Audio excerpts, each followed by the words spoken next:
Almighty, His kingdom is perfect and it's going to come, and it's even in our midst, and it's going to take over. So the rich man is going to have to let go of that lifestyle and come and seek the truth, just like everybody else.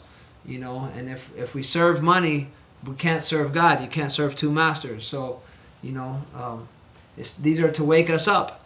And so if you're rich out there, remember it says, it's easier for a camel to go through the eye of a needle than a rich man to enter the kingdom of heaven. So, America is all about commercialism and making money. But the scriptures is teaching us about to love our neighbor and to hope for one another. So even if you're rich or poor, everybody has a chance. But because the rich have so much cares in this world and so many things to do, it makes it harder for them to have time for their spiritual needs.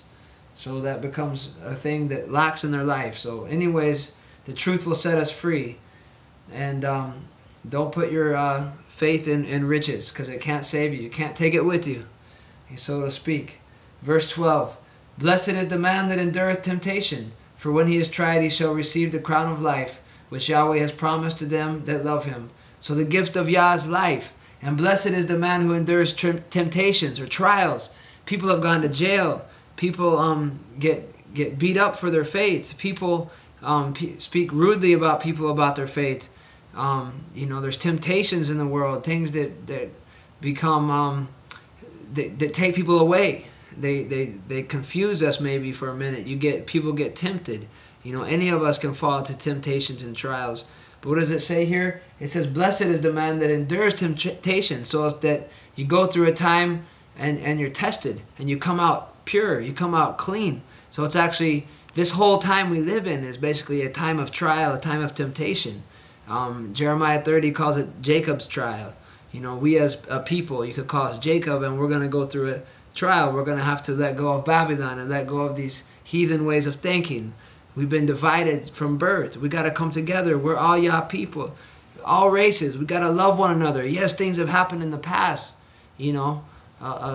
People have fought in war. There's been slavery. These things were evil.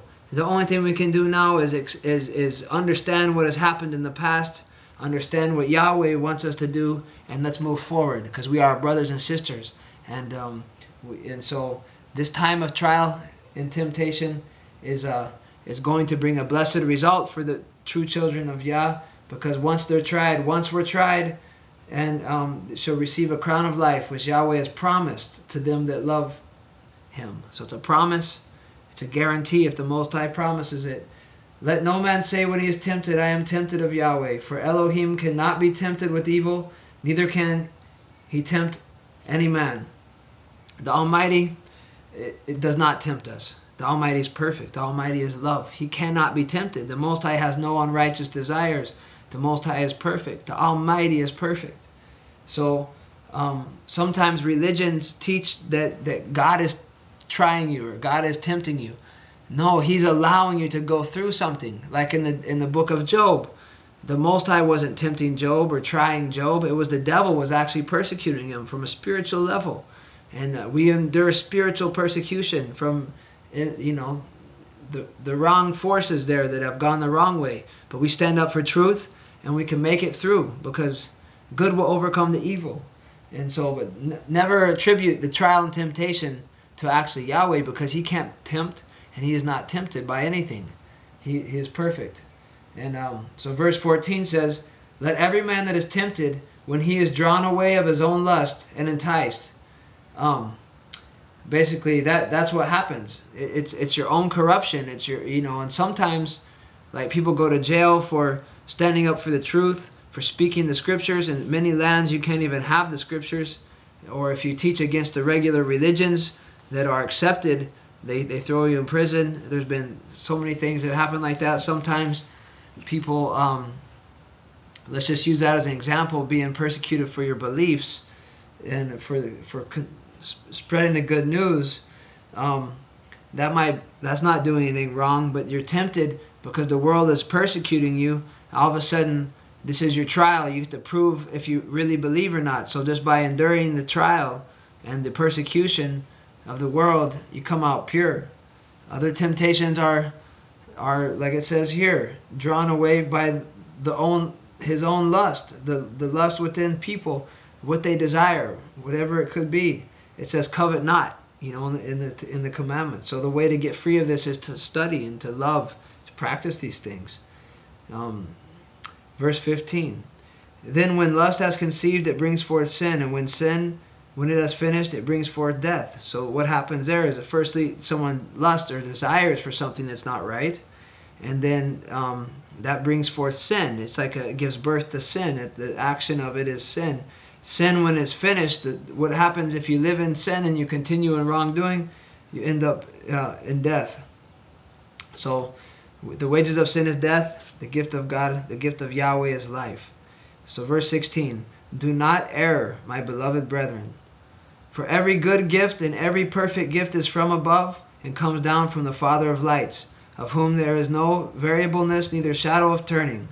Of his own will he begot us with the word of truth, that we should be a kind of first fruits of his creatures. So every good gift and perfect thing is from the Almighty above.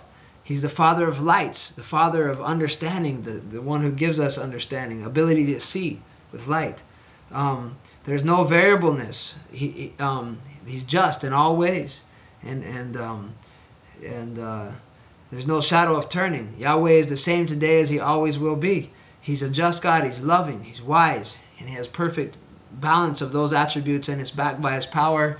You're going to see some beautiful things. Eyes haven't seen, ears haven't heard the blessings in store for you and for all of us. And so blessed are they who endure the trials and the temptations in this time, because we will overcome them.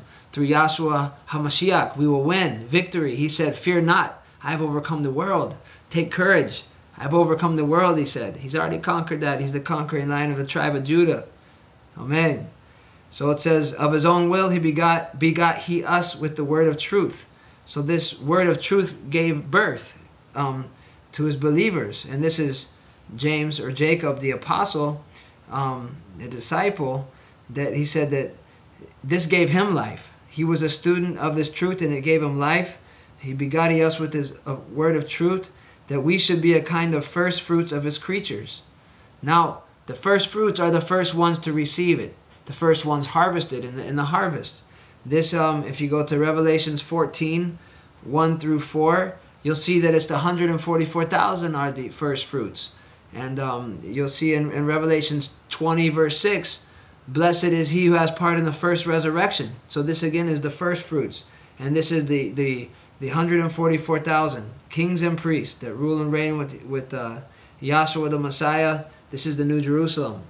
And we'll have some more videos on that coming out. And, but of his own will, he begot them to make them a first fruits of his creatures. So the apostles were the beginning of this beautiful Jerusalem building. Peter says, living stones that make up a spiritual temple. These are the children of Yahweh. These are Yahshua's bride. Verse 19.